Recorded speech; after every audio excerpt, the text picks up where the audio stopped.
এই দেখেন এই যে সিএনজিটা যাচ্ছে, ও কোনো কারণ ছাড়াই একটা হর্ন বাজিয়ে দিল।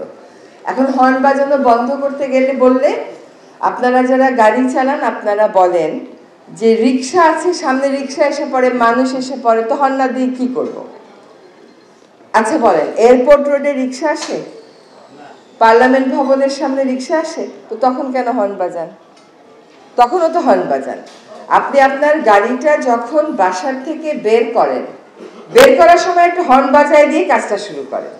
হ্যাঁ, এখন আমি যদি গ্রেফতার করি, গ্রেফতার করলে গাড়ির চালককে গ্রেফতার করতে হবে, ওটা করে লাভ হবে না তো আমার কোনো। আপনার উকিলও নাই, আপনার টাকাও নাই, পয়সাও নাই, আপনাকে কে আবার ছুটাবে? কাজে আমরা গ্রেফতার এগুলোর দিকে না যাই, আমরা ব্যাপারটা বুঝবার চেষ্টা করি যে এই হর্ন ছাড়া পৃথিবীতে যত বড় বড় দেশ আছে, হর্ন বাজালে তারা মনে করে কি একটা গালি দিল। তো আমি একবার নিউ ইয়র্ক শহরে গেছি আমেরিকাতে, ওই সময় আমার 2 মাসের একটা প্রশিক্ষণ মতন ছিল। তো আমি আমেরিকার যত সুন্দর সুন্দর শহর আছে, 12টা শহরে ওরা আমাকে পাঠিয়েছে। 12টা শহর ঘুরে দেখে 2 মাস পরে আমাকে বললো তুমি একটা বক্তব্য দাও। তো বক্তব্যের মধ্যে কয়েকটা পয়েন্ট বলে দিল। তো একটা পয়েন্ট আমাকে বললো যে তুমি বলতে হবে যে আমার কোন শহরটা সবচাইতে বেশি ভালো লেগেছে। তা আমি শেষে বললাম যে আমার নিউ ইয়র্ক শহরে সবচাইতে বেশি ভালো লেগেছে, যদিও আমাকে আদিবাসীদের জায়গা নাভাদাতে পাঠানো হয়েছে, সান ফ্রান্সিসকোতে পাঠানো হয়েছে। তো আমার বক্তব্যের পরে 2-1 আমেরিকান আমাকে জিজ্ঞেস করলো তুমি এত জায়গায় গেলে তোমার নিউ ইয়র্কে কেন ভালো লাগলো? আমি বললাম নিউ ইয়র্কে নেমে, তো ততদিনে আমার দেশের জন্য মন ছুটে গেছে, 2 মাস হয়ে গেছে, তো নিউ ইয়র্ক আমার শেষ স্টেশন ছিল। তো আমি বললাম নিউ ইয়র্কে নেমে আমার মনে হলো যে আমি বাংলাদেশে আছি।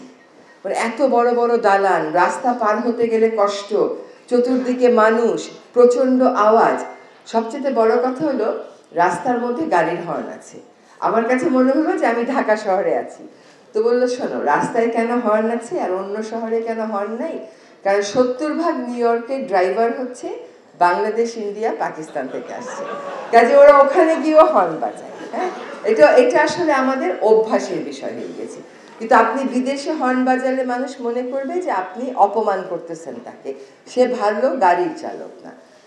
আপনি আপনার গাড়িটাতে অনেক সময় দেখবেন কি গাড়ি নিয়ে বাসা থেকে বেরোচ্ছেন, বের হতে গিয়ে হর্নটা বাজতেছে না, হর্নটা নষ্ট, এরকম হয়। তখন কি গাড়িটা চালিয়ে বাসায় আসেন না, গন্তব্যে যান না? তো মনে করে নেবেন গাড়ির হর্নটা নষ্ট। এই অভ্যাসটা পরিবর্তন করতে হবে। এখন যদি গাড়ির হর্ন বন্ধ করতে আমার আর্মি নামাতে হয়, পুলিশ নামাতে হয়, র্যাব নামাতে হয়, এটা কিরকম কথা হলো? তো এইটা আমাদেরকে মাথার মধ্যে ঢুকাতে হবে যে আমার গাড়ির হর্ন নষ্ট, যেই কাজটা করতে হবে গাড়ির গতিটা একটু কমায় দিতে হবে। দেখেন কত রকমের সুবিধা। যখন আপনি গাড়ির গতিটা কমিয়ে দিবেন তখন কিন্তু আপনার দুর্ঘটনার ঝুঁকিও কমে যায়। গাড়িতে আমরা হর্ন বাজাবো না, সেটা গুলিস্তানে হলেও বাজাবো না, মতিঝিলে হলেও বাজাবো না, হাইওয়েতে হলেও বাজাবো না। আমি বগুড়া থেকে গাড়ি চালিয়ে এসেছি, বান্দরবন থেকে গাড়ি চালিয়ে এসেছি, একটা হর্নও বাজাইনি। আমার শুধু গাড়ির গতিটা ওই বাজার এলাকায় ছাড়া আর কোথাও হর্ন বাজাতে হয় না। যখন ওই গ্রামীণ বাজার এলাকা থাকে তখনই হর্নটা একটু করে বাজাতে হয়। এটা আমরা চলেন অভ্যাসে পরিণত করে দিই। এবং অনেক সময় মালিকেরাও তাড়া দেয় যে আমার তাড়াতাড়ি যেতে হবে, তুমি হর্ন বাজাচ্ছ না কেন? হ্যাঁ, কিন্তু হর্ন বাজিয়ে আসলে তাড়াতাড়ি যাওয়ার কোনো উপায় নেই। যে যেই কারণে আপনার গতি আটকে যায় সেগুলো তো হর্ন বাজালে গতি ছুটবে না। দেখবেন গাড়ি আপনি দাঁড়িয়ে আছেন, ওই যে প্রধান উপদেষ্টার যে অফিসটা, ওটার সামনে রেড লাইটে দাঁড়িয়েছে, ওটা একটু লম্বা রেড লাইট হয়। 10 মিনিট বা 7 মিনিট বা 5 মিনিট পরে যখন এই ট্রাফিকের লাইটটা, ট্রাফিক ছেড়ে দেয় একটা রাস্তা থেকে, সবগুলো গাড়ি একসাথে হর্ন বাজাতে থাকে। ওই যে 5টা মিনিট অপেক্ষা করেছে আর ওদের সহ্য হচ্ছে না, অথচ মাত্র ট্রাফিক ছাড়লো, হর্ন বাজানোর তো কিছু নাই ওখানটাতে।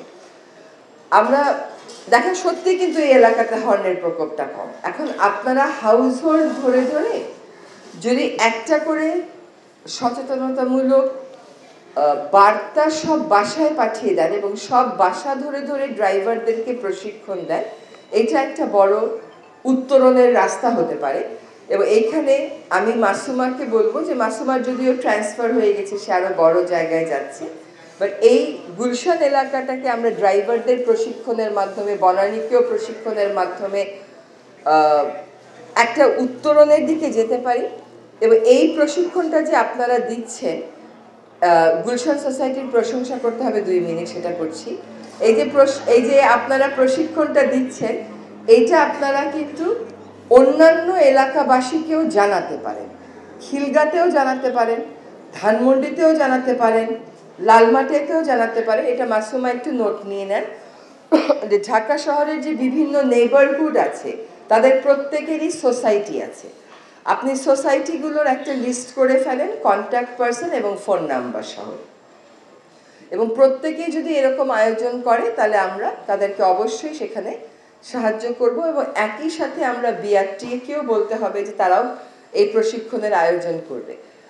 এখন মানুষের 53 বছরে লাগামহীন এই অভ্যাস, এটা আমি কয়দিনে নিয়ন্ত্রণে আনতে পারবো, এটা একটা বড় চ্যালেঞ্জ, কিন্তু কাজটা তো শুরু হলো।